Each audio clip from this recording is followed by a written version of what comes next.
Hi, I'm Tom. And I'm Jackie. Welcome to the Self-Sufficient Mercantile. Nothing fancy. Just keeping it simple. Today we're going to be talking about saving seed from your garden.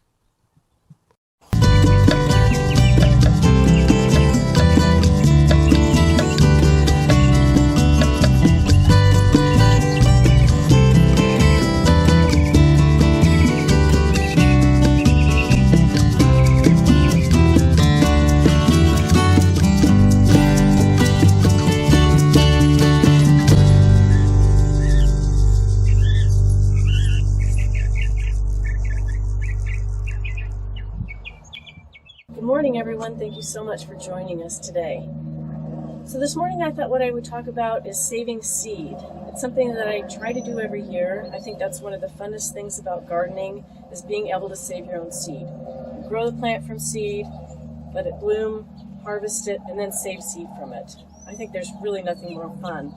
So what I'm going to show you today is I have some crops that are from last year, some flowers. I have Tithonia. Tithonia is kind of a tall plant, gorgeous orange flowers. I really noticed the hummingbirds love it. And then later on in the season, the goldfinch would land on it and eat the seeds. So these are some seed heads that I had saved from last year. And because we've had such a wet winter and spring, I didn't have time to go through these. So what I'm going to do is it's finally a nice day, nice and dry. So I thought I'm going to clean out the shed. I'm going to get my seeds going. And then what I'm going to do with these is scatter them on the hillside, and hopefully we'll get a nice bloom later on this summer. So these are the seed heads here. Now a lot of them, the seeds have already dropped out. So you can see that's empty there. So that's, pretty much done, but these are very prickly too. I just have to warn you, if you do save seeds from these guys, you'll want to wear gloves.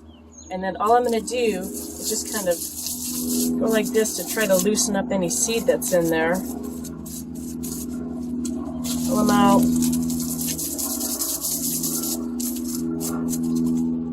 So I'm not trying to be, super particular. I want to get some seeds. I'm not obviously going to get all of them out of here. But it's kind of a relaxing thing to do. Like for instance, as we speak, I have laundry going. I've got my morning chores done, so now I'm just going to do something fun. Like I said, it's a beautiful day out today. I'm sure all of you are either enjoying the spring day or waiting for spring to come. It's just around the corner. So I'll show you some of these here. You've got the seeds and the chaff, and I'm not going to be too particular about separating them just because I'm going to scatter them on the hillside. But if you can see, these little guys are the actual seeds there. So really, if you look at it, you really get a ton of seed if you do this. It's a great way to save money and have fun. Like I said, it's really an enjoyable and relaxing process. So again, this is Tithonia.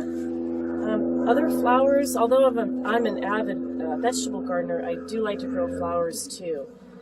And I like to put them in amongst the vegetables. So that attracts pollinators, it attracts birds to the garden. And birds are good because they eat insects maybe that we don't want in the garden. And they'll eat seeds and stuff like that. But I think it's a good balance. Plus, flowers are just pretty. So anyway, this is what this is. Other flowers I saved seeds are from our cosmos, zinnias, sunflowers. In fact, I have some sunflowers that I collected last year. I didn't collect too many because what I like to do is I'll leave the whole head out for the birds to eat. But you can see there's some sunflowers that I harvested off a couple of the heads. And what I normally do is I just store them in old canning jars that I have.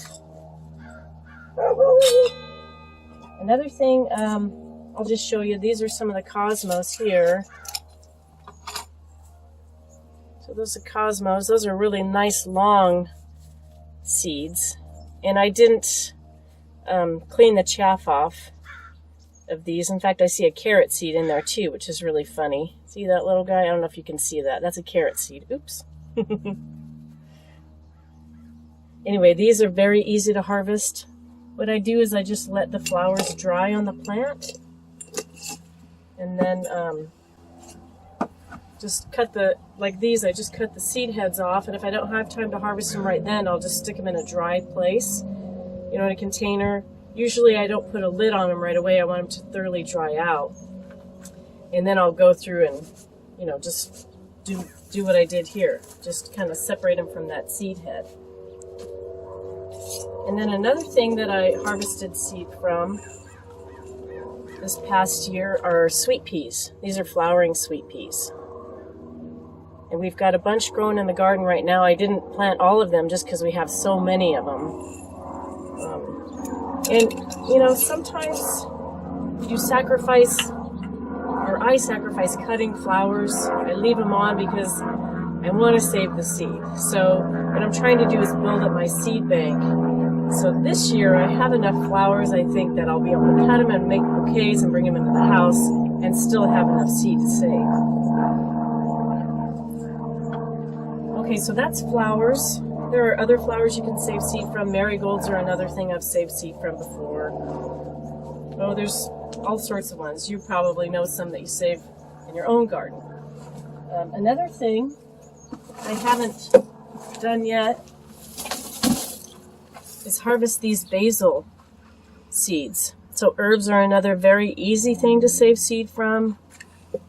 Basil is particularly easy because it's just really prolific with its seeds. So these guys are a little bit,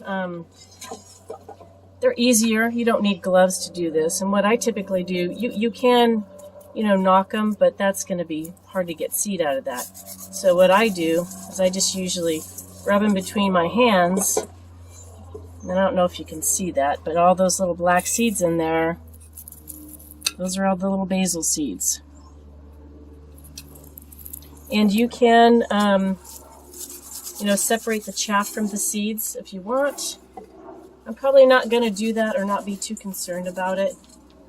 And I just do it the old-fashioned way. I'll just get a big bowl and, toss them up into the air and just blow on them. So you can see the chaff that kind of separates. But, that I say I'm not too fancy. I don't like to get too complicated. I like things to be easy because, life is busy. We all have a lot of stuff to do. So I like to keep things as simple as I can. So these are all mixed basils. I'm not concerned about separating them either into different varieties. So I'll just go through these, and we're going to have a ton of seed. And I'm not going to plant all these this year. I'll save them. And again, I'll just store them in little jars. And so this is an example of a jar. I'm just going to write, mixed basil and then the date. And I'm not going to put like those little packs that absorb moisture. I usually don't do that, but I do try to keep the lid a little bit open so it can get airflow through there. But like I said, these have been drying out for, about 8 or 9 months, so they're pretty dry. Other things you can save seed from, other herbs, are cilantro. Cilantro is another very prolific seed maker. And right now in the garden, here in Southern California, we grow cilantro in the wintertime. It's considered a cool season crop. It doesn't really like the heat. It tends to bloom really quickly in the heat and then go to seed, go to flower and seed. So I'll show you some of that right now that is starting to flower. And here maybe in another month or month and a half, we'll be able to harvest some seed off of it. Not that we really need it because we have a lot here. I don't have any other seeds to show you, but other things you can save seed from are dill. Very easy to save seed from that. Oregano is another one. It's kind of like basil, very small little seeds. And vegetables are another story. Now, we'll be saving some veggie seeds a little bit later on in the year. Things that I like to save seed from are tomatoes, carrots. Carrots are a big one, and here in our garden, they just reseed themselves, so I don't really have to save the seed necessarily anymore for those. Onions and leeks, those are great and easy to save seed from. So if you're interested in doing it, you want to make sure that you get something that's an open pollinated vegetable, so it's not a hybrid. I'm not saying hybrids are bad to grow, they're perfectly fine to grow. I tend to lean more towards heirlooms in our garden, but if you're going to save seed, you want something that's an heirloom and an open pollinated, so that when you save the seed, it's going to be true to form. You're going to get that fruit that you saved the seed from. I don't typically save seeds from things like zucchini and cucumbers or squash because I grow a big variety of those in my garden and I don't have a huge space. That family of vegetables tends to cross-pollinate. And I don't know if you've ever seen this, but if you do save seeds and you plant it, you might get something that's like a pumpkin and a zucchini together. Maybe not really good eating, I don't know. So anyway, we're going to take a walk around and show you some of the things that have self-seeded and show you some of the tithonia that I threw up on the field last year and see how that's doing. Okay, so I wanted to show you the cilantro that's in our screen house. We've been harvesting off of this plant for a couple of months now. But you can see it's starting to stretch and get really tall and get real thick stems. So what it's doing is it's going into flower mode now. It has been in the ground for a while, so I'm not surprised, even though our weather is still cool. I will reseed another crop of it, but I don't know if you can kind of see these little blooms here are forming. So what we'll do is we'll let those open up. They're just pretty delicate white flowers. And what'll happen after that, the seed will form. I'll let them dry on the plant. Before they fall off, I'll just cut the whole seed head off and then, either store it to take the seeds off later or just do it right then. Cilantro is a really easy crop to save seed from. Another thing I didn't mention earlier that I have saved seed from in the past, but we usually get it reseeding freely, is arugula. This is a very easy crop to save seed from. It is kind of along the lines of the cilantro. Here in Southern California, it likes to grow in the cool season. It tends to bolt very quickly into flowers in the heat. And this has been in this screen house for a while, so it's blooming. I will probably save some seed off of this. But if I don't, believe me, it'll reseed itself and be everywhere in here. So that's a warning on arugula. Next, we'll take a look at the tithonia. So this is the tithonia. The other name for them, I think, is Mexican sunflower. We'll put in a little insert picture for you guys to see what they look like. But these are a great plant. I just threw a few seed heads up here on our bank late last summer when they were done blooming, and they just freely reseeded themselves. I didn't dig them in, I didn't cover them, I just threw them. So what I'm trying to do is create kind of a meadow here. It's going to help hold our hillside up, plus draw in all sorts of pollinators and just be pretty. What I'm going to do in another section here is I'm going to throw some of these tithonia seeds in a bare spot, and hopefully they'll come up as well.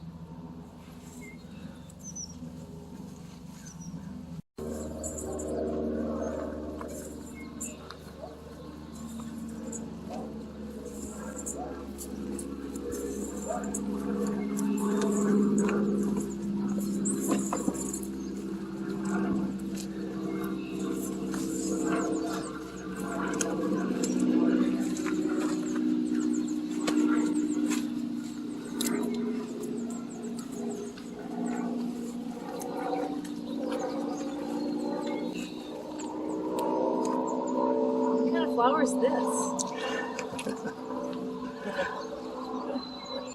Chill, but it's good though. Come here. Boys.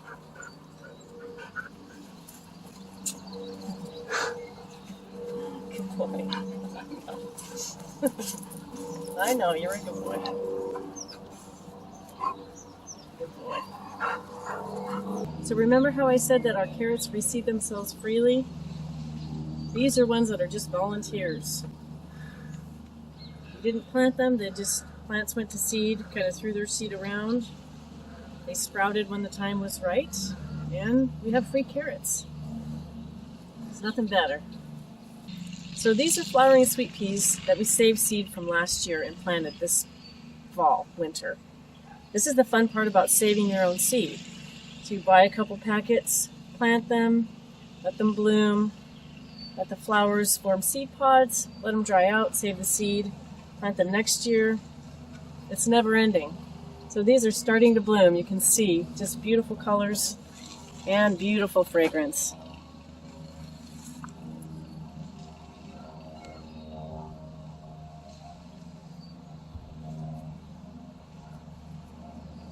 So that about wraps it up for today. Thank you so much for joining us. If you'd like to see more gardening videos, consider subscribing. We'd like to thank all of our current subscribers.